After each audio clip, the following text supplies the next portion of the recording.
Assalamualaikum warahmatullahi wabarakatuh.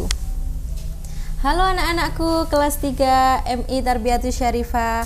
Apa kabarnya kalian hari ini? Semoga kalian tetap dalam lindungan Allah Subhanahu wa taala dan selalu diberikan Allah kesehatan serta semangat untuk tetap belajar di rumah ya secara online.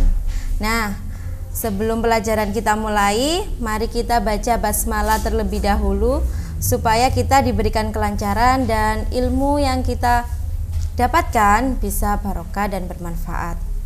Bismillahirrahmanirrahim. Nah, anak-anak, hari ini kita akan belajar tentang subtema 1, tema 2, yaitu manfaat tumbuhan bagi kehidupan manusia. Anak-anak, kemarin kita di tema 1 telah belajar tentang tumbuhan dan hewan. Coba kita perhatikan gambar di bawah ini. Di bawah ini ada gambar yaitu pohon, hewan, ada bebek, ada ayam, ada kupu-kupu, ada kambing, ada burung, dan juga ada anak-anak yang sedang bermain. Kalian tahu apa manfaat tumbuhan dan hewan untuk kehidupan manusia? Nah, banyak sekali ya anak manfaatnya ya. Salah satunya yaitu sebagai sumber makanan.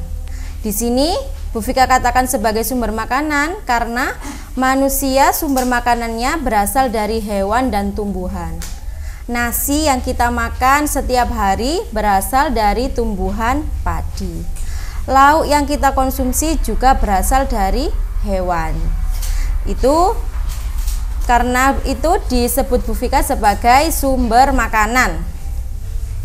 Lalu yang kedua manfaatnya adalah sebagai bahan pakaian. Kenapa kok sebagai bahan pakaian?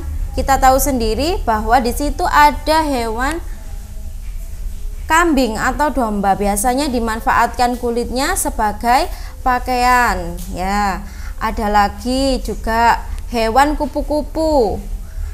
Ada hewan kupu-kupu yang dimanfaatkan kepompongnya sebagai kain sutra. Ada lagi dimanfaatkan tenaganya. Di sini biasanya hewan yang dimanfaatkan tenaganya adalah hewan yang bertenaga kuat seperti kuda, kerbau, dimanfaatkan tenaganya untuk membantu Pak Tani. Lalu yang paling utama fungsi atau manfaat tumbuhan adalah penghasil oksigen. Jika tidak ada tumbuhan atau pepohonan, maka oksigen yang ada di bumi ini pasti terbatas sekali karena yang penghasil utamanya adalah pohon atau tumbuhan. Dan lain sebagainya, banyak sekali ya manfaatnya hewan dan tumbuhan bagi kehidupan manusia. Nah, kenapa kita harus menyayangi dan merawat tumbuhan dan hewan? Karena apa? Karena tumbuhan itu adalah penghasil oksigen paling banyak. Kalau tidak ada tumbuhan, pasti kita tidak bisa bernafas karena penghasil oksigen berasal dari tumbuhan. Dan mengapa kita harus menyayangi hewan? Karena hewan yang kita rawat dengan tetap sehat dan bersih itu nantinya kita akan konsumsi atau kita manfaatkan ya. Selanjutnya anak-anak, setiap manusia adalah makhluk sosial. Pada tema 1 kemarin kita telah belajar tentang manusia sebagai makhluk sosial, yaitu makhluk yang tidak bisa hidup sendiri. Dia selalu berinteraksi dengan sesamanya. Oleh karena itu kita harus saling menghargai dan menghormati. Tidak hanya kepada manusia aja, kepada hewan, tumbuhan, kita harus menyayangi dan menghargai. Apabila ada orang yang berbuat baik kepada kita, kita wajib mengucapkan terima kasih. Nah, ucapan terima kasih itu adalah perbuatan yang terpuji. Mengucapkan terima kasih juga merupakan pengamalan Pancasila sila kedua, yaitu yang berbunyi kemanusiaan yang adil dan beradab. Di sini dilambangkan dengan lambang rantai. Kenapa kok dilambangkan dengan lambang rantai? Karena kita bisa lihat pada gambar rantai, satu rantai dengan yang lain saling berkaitan. Nah, anak-anak, mengucapkan terima kasih itu membuat hati kita menjadi senang dan tenang. Jadi kalau kita habis diberikan pertolongan kepada seseorang, biar hati kita menjadi tenang, habis ditolong, kita wajib mengucapkan terima kasih. Dengan terima kasih artinya kita saling menghargai dan menghormati orang yang telah berbuat baik kepada kita. Nah, pastinya anak-anak sudah sering sekali dibantu dengan orang tuanya di rumah, temannya, saudaranya. Anak-anak wajib mengucapkan kalimat terima kasih. Karena apa? Karena kalimat terima kasih ini sangat banyak sekali manfaatnya untuk kita tadi. Selain kita telah mencerminkan sila kedua, berterima kasih tadi juga membuat hati kita menjadi senang dan tenang. Selanjutnya ini adalah contoh bagaimana ucapan berterima kasih terhadap sesama. Bu Vika memiliki contoh gambar. Di sini ada gambar anak yang sedang terjatuh dan ditolong oleh dua orang temannya. Percakapannya, mohon maaf, berbunyi, Andi berkata, "Dito, apakah kamu habis terjatuh?" Nina berkata, "Iya, sepertinya kakimu terluka dan berdarah, Dit." Dito menjawab, "Iya teman-teman, aku habis terjatuh saat berlari tadi." Lalu Andi berkata, "Ayo kita antar Dito pulang ke rumahnya, Nin." Nina berkata, "Iya, ayo kita antar dan gandeng Dito." Lalu Dito menjawab, "Terima kasih teman-teman, kalian sangat baik." Pada peristiwa ini, mengapa kita perlu mengucapkan terima kasih? Karena teman kita sudah menolong kita, sudah peduli dengan kita. Bayangkan jika kita habis terjatuh tadi, kita yang berada di posisinya Dito, kita berjalan sendiri pulang ke rumah dengan keadaan kaki kita sakit.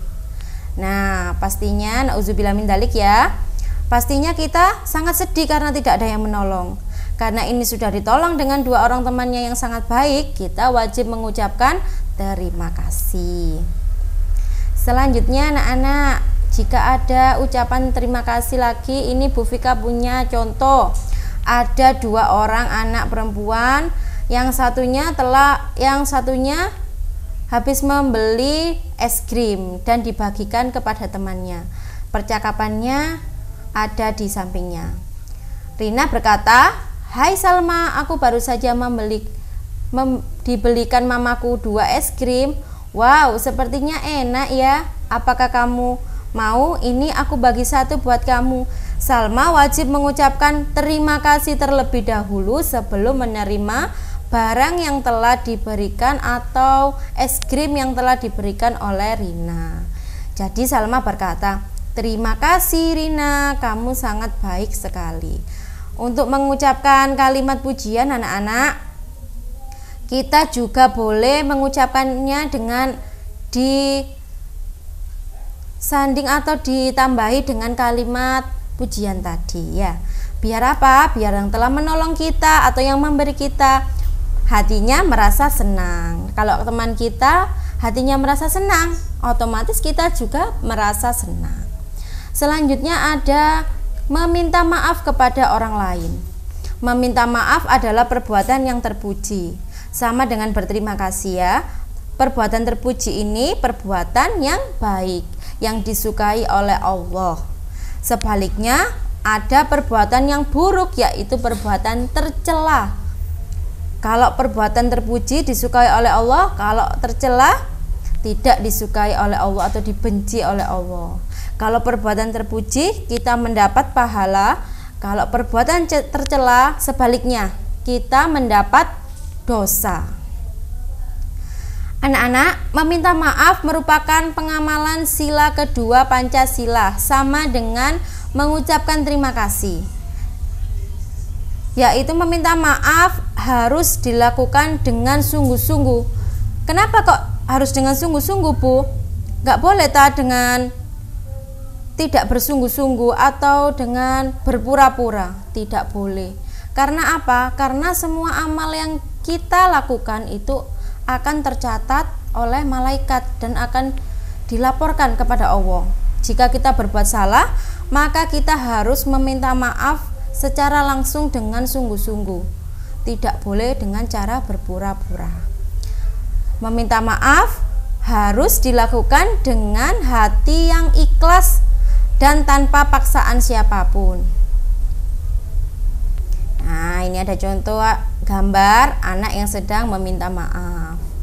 Kalau meminta maaf, dilihat itu raut wajahnya juga harus dengan tulus dan sungguh-sungguh. Nggak boleh dengan raut wajah yang marah. Minta maaf sambil matanya mendelik ngoten, nggak boleh. Selanjutnya, ini ada salah satu contoh tadi, gambar anak sedang meminta maaf. Karena salah satu kekurangan manusia adalah suka berbuat salah dan dosa. Manusia membutuhkan cara untuk menutupi kekurangan tersebut, khususnya dosa kepada sesama manusia. Saat orang lain berbuat salah dan dosa kepada kita, kita diajari untuk memaafkan, begitu pula sebaliknya. Jika orang lain yang salah, kita juga harus bisa memaafkan. Tapi kalau kita yang salah, kita harus segera untuk meminta maaf.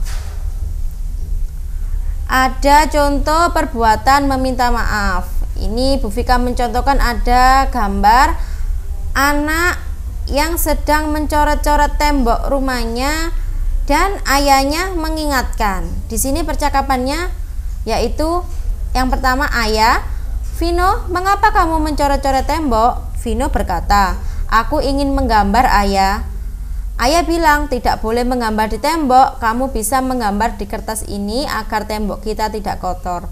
Vino wajib mengucapkan kalimat maaf, yaitu, iya ayah, aku minta maaf dan tidak akan mengulanginya lagi.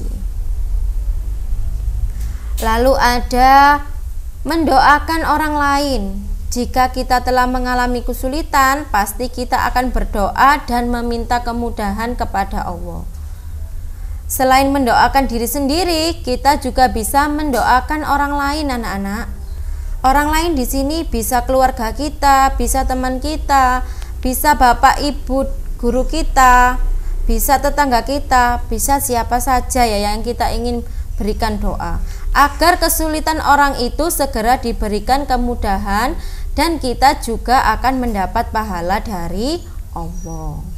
Mendoakan orang lain ini adalah perbuatan yang terpuji, yaitu perbuatan yang disukai oleh Allah dan mendapat pahala dari Allah.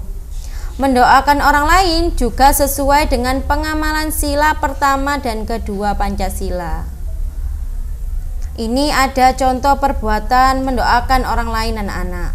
Di sini Bu Vika memiliki gambar yaitu anak yang sedang sakit dan dijenguk kedua temannya, teman sekolahnya. Nah, saat kita menjenguk teman atau keluarga kita yang sakit, kita harus mendoakannya agar cepat sembuh dan penyakitnya segera diangkat oleh Allah. Dalam hal ini anak-anak, kita akan mendapat pahala karena sudah mendoakan, dan orang yang sakit kita ringankan dari doa kita tadi. Nah, anak-anak, dari paparan penjelasan tadi Bu Vika, anak-anak belajar 3 ya, yaitu berterima kasih, meminta maaf, dan mendoakan orang lain. Pintar sekali. Nah, kita telah belajar tadi tentang 3 itu. Semoga anak-anak bisa mengamalkannya di dalam kehidupan sehari-hari dan di rumah. Ini ada tugas dari Bu Vika. Yang pertama, mengerjakan LKS halaman 9 dan 14. Di LKS-nya secara langsung nggih. Yang kedua, mengerjakan LKS halaman 16 di buku tugasnya untuk menceritakan satu pengalaman mendoakan orang lain. Nah, anak-anak, sekian pembelajaran dari Bu Vika kali ini. Semoga anak-anak di rumah tetap sehat dan semangat belajar secara online. Bu Vika akhiri, wassalamualaikum warahmatullahi wabarakatuh.